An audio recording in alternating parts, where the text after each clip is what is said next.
আসসালামু আলাইকুম, শুভ সকাল। প্লিজ আমার চ্যানেলটা একটু সাবস্ক্রাইব করে দেবেন যদি আমার ভিডিওটা ভালো লাগে। আজকে আমি আমের আচার বানাবো। এর জন্য আমগুলো ছিলে ধুয়ে নিতে হবে। এখন ভালো করে ধুয়ে নেব যাতে এখানে কোনো কোষ জাতীয় কিছু না থাকে, জন্য ভালো করে ধুতে হবে। এখন এই আমগুলোর মধ্যে আদা বাটা দিব, একটু লবণ দিব, দিয়ে ভালো করে মেখে নেব যাতে মশলাটা ভেতরে ঢোকে, এমনভাবে এটা মাখতে হবে। এই তো এখন আমগুলো রোদ্রে শুকোতে দেব কিছুক্ষণের জন্য।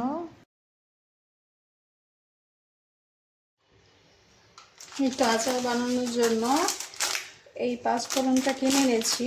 এখানে সব আছে, মেথি, মৌরি, কালো জিরা, রাঁধুনি, সরিষা, জিরা, এখানে সব আছে। এর জন্য এক্সট্রা কোনো মশলা লাগবে না। এক্সট্রা শুকা একটু ফ্রাই প্যানে ভেজে নিতে হবে।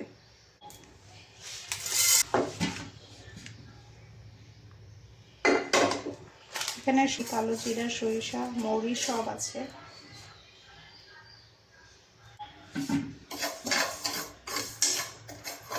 না, হালকা একটু ভেজে নামিয়ে নেব। একটু এই তো এগুলা ঠান্ডা হয়ে যাওয়ার পরে এগুলো এখন ব্লেন্ডার করে নেব।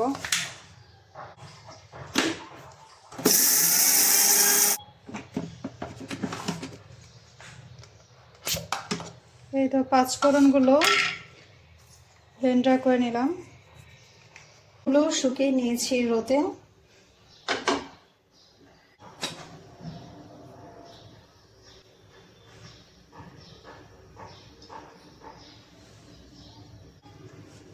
তেল দিয়েছি, এখন তেলে শুকনো মরিচ দিয়ে দিব।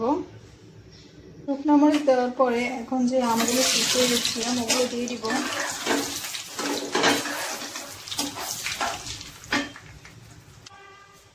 এখানে চিনি দিয়ে দিব,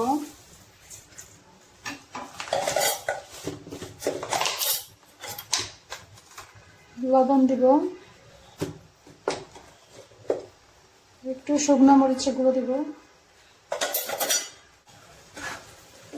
তারপর এভাবে শুধু মাখতে থাকবো যতক্ষণ না চিনির পানিটা শুষে যায়। এটা অলমোস্ট হয়ে গেছে।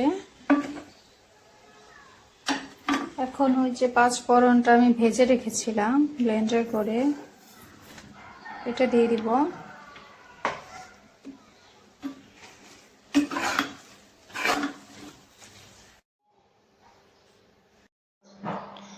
টক ঝাল মিষ্টি আমের আচার তৈরি এখন।